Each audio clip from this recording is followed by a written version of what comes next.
Season 1 of Rings of Power has concluded. I am ready to get hurt again. The finale was released on Friday and it's over. I imagine this is Amazon Studios if it continues to deliver this type of subpar productions.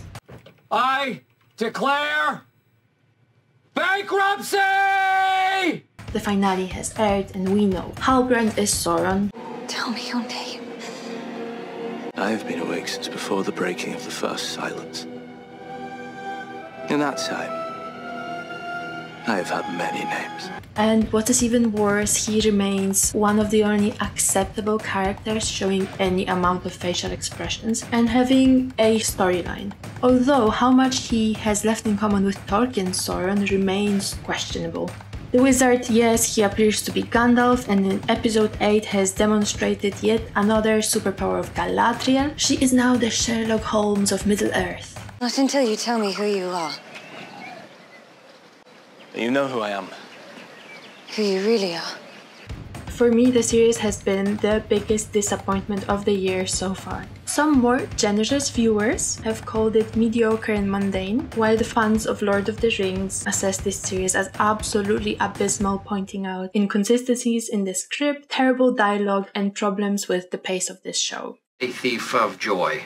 My view is that Season 1 of the Rings of Power is sadly a wasteland of opportunity. So I'm going to show you 3 annoying failures of the Rings of Power, all of which were rather basic and could have been avoided by analyzing the story or just rewatching the scenes with critical eye. Also, one would expect that a series that apparently costs a lot of money to make would have been scrutinized a bit before being released to the public. I knew exactly what to do, but in a much more real sense, I had no idea what to do. But before we go into all the terrible things that happen, I want to mention that notably, on some small, short, fleeting occasions, there were signs of hope. Signs that the series is getting better, that it is learning from its mistakes, that it is gearing up to become an epic it was meant to be, and an epic that I wanted to see. For example, episode 6, which is probably the only not terrible episode in this series, shows some improvement in terms of quality of the dialogue and the pace of events. The orcs attack the tower, Arondir sets up a trap that weakens the forces of the orcs and gives the people from the village a fighting chance in the upcoming battle for their land. The stakes are even raised a bit when Bronwyn is wounded and almost dies as a result of her injuries. Side note, it would probably be better if she actually died, as nobody really cares for her anyway, and at least Theo would have been turned into a more believable character. Also, in episode 6, Adar is captured, and he finally reveals his backstory and claims that he killed Sauron. Galadriel then threatens to murder an entire race because she's obsessed with the enemy she's never seen. Overall, if the pace of episode 6 would have continued in episodes 7 and 8, Rings of Power could have ended on a positive note. Also, the advantage of the whole series, it looks inviting, with the one major exception of the Disney warg situation in episode 5, Rings of Power provides a pleasant, appealing set of images and landscapes. If this was just a little meaningless series on Netflix, you would see the trailers and maybe even look forward to watching some episodes. I really enjoyed Numenor. I think it looks amazing. I loved the statues carved in mountains. I loved the view of the city. I loved that the showrunners established some background story. The stakes were raised and there is scope to introduce drama when Numenor eventually falls. In terms of visual effects, the volcano eruption looks amazing. I have no idea if it's realistic to any extent. I don't care, I think the end of episode 6 looks nice. The only problem is that the volcano seems to have a mind of its own and decides not to kill anybody of importance, thereby immediately undermining any stakes that were built into this episode. And then before I finally move on to the 3 terrible failures, I want to mention that yes, episode 1 and 2 were slow, but I could still be on board with the rest of the show because initial slow pace is not something that would make me ditch a series. Taking into account that season 1 was meant to be a setup, that there is a complex universe to be introduced, and that details matter, I would have been fine with 4 slow yet informative episodes that set up major conflicts, lay out the foundation for raising stakes later on, but that didn't happen. None of that happened. Well, Let's keep this party moving on. The most obvious aspect of the series that really makes it painful to watch is the dialogue. And it starts at the very beginning, when Elrond is informed that Galadriel has returned. Just watch this scene. Yes, your friend has arrived. She is here. Why didn't you say so?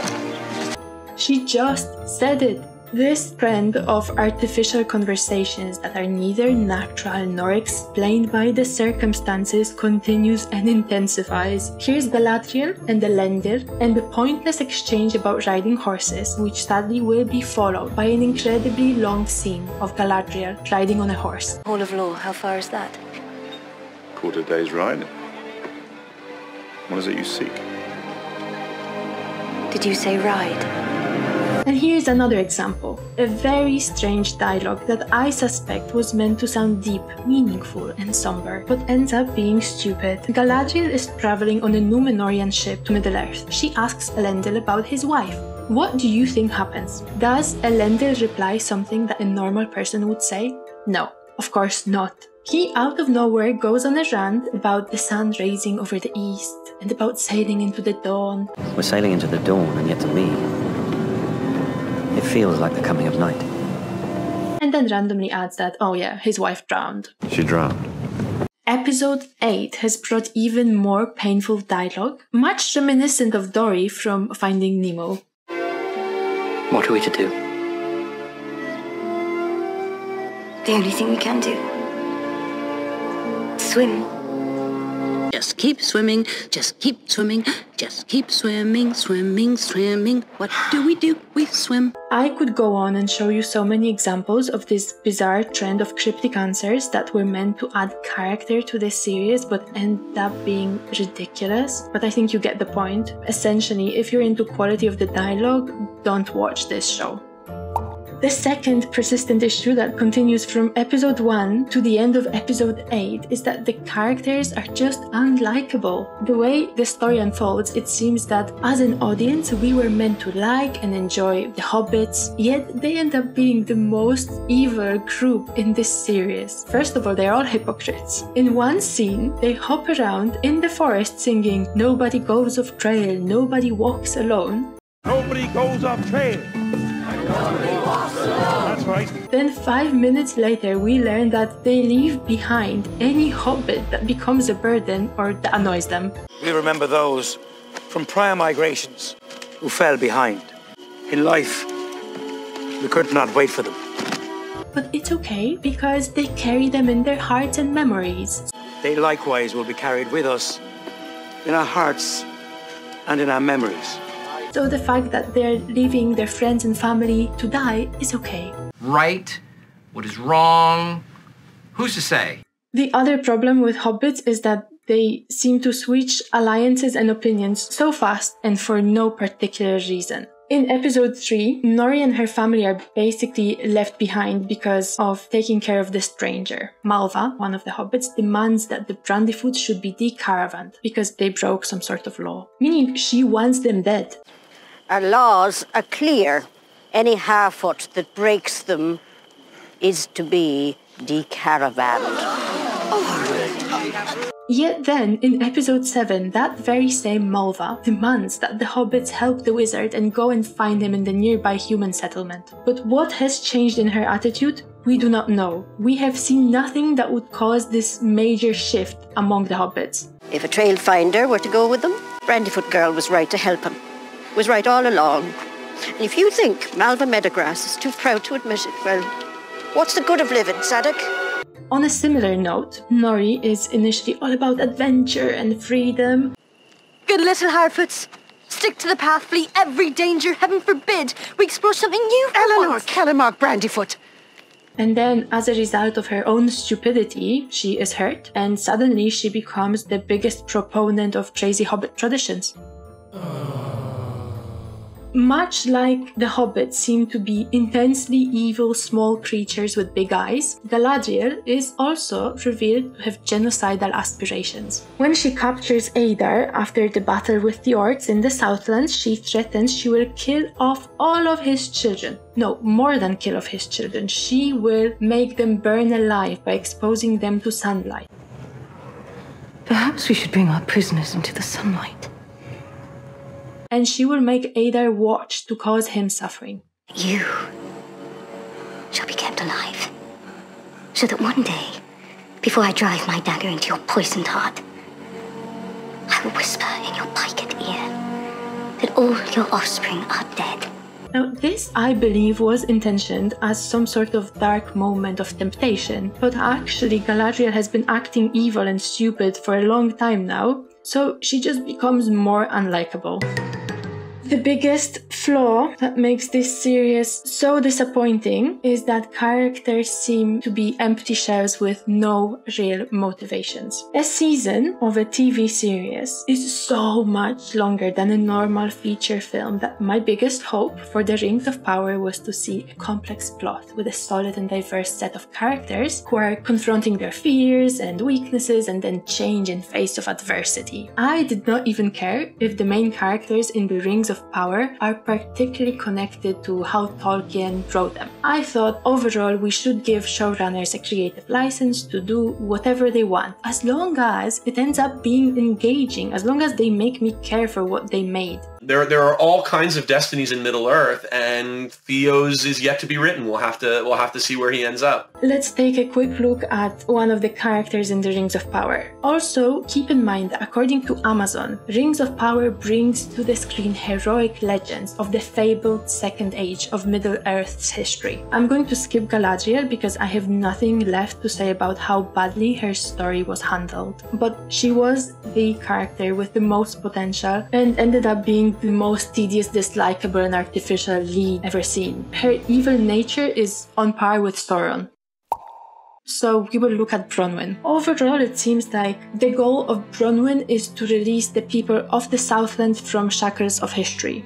Bronwyn is driven by this desire to help them shed the weight of having sided with Morgoth. Much is left unsaid about her past, and this does end up becoming problematic because we feel disconnected from Bronwyn. For example, what happened to the father of Theo? Not sure. He was an inconvenience, so he's no longer in the picture. Now, what does Bronwyn do to achieve her goals? Well, not much. She hangs out near the tavern, does some healing magic, and then she falls in love with Arondir. This was meant to represent her central conflict, because Arondir is an elf stationed in the nearby watchtower, and in this context, the elves are essentially an occupying force, so Bronwyn is falling in love with the enemy. Alfred seeds. I've not seen this flower since I was a child. Where did you find these? As the series progresses from one episode to another, Bronwyn becomes less and less of a cohesive character. Why does she take charge of the people in the village? And more importantly, why would they listen to her? Is there something in her past that makes her seem wise and experienced as a leader? But if you choose to stand with me and fight, this tower will no longer be a reminder of our frailty, but a symbol of our strength. Or is it just because she cut off the head of an orc? Why do the villagers keep listening to her once they reach the tower? And why does she want to lead them? We are not told. Who will stand with me?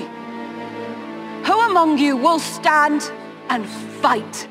Why is she relieved and happy to see Halbrand as king of the Southlands?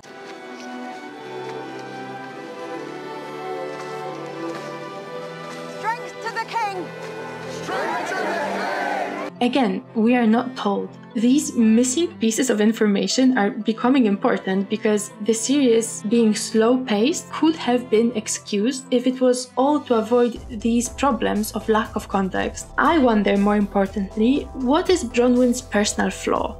Guess what? I have flaws. What are they? Oh, I don't know. A type of an internal wound in her soul and spirit that impacts her experience here and now in such a fundamental way as to ruin her life. What is it that she needs to change and overcome? What was the dilemma? Well, we cannot even begin to guess because so little is known about Bronwyn. I think the reason why Bronwyn ends up being apathetic and lukewarm, uninteresting and unimpressive is that nobody considered her story in depth. Jackpot. Yet, she is one of the original non-Tolkien-based characters introduced by Amazon alongside Arondir. I would expect that, given that this person was created for the purposes of this series only, she would have a solid backstory, a persuasive internal conflict, and a relatable moral dilemma. But no, her only problem is that she's in love with Arondir. Good news is that she does not have to do anything about this problem, because once the orcs attack the Southlands and turn against the people, elves are seen as allies, so it's all good. She doesn't even have to deal with negative societal judgments anymore. Luckily, season 1 is over. If they fire all writers, fire him, and invite competent people to work on this series, it may be salvaged. I doubt that. To be honest, the only positive of this entire finale was the song at the end. 3 rings for the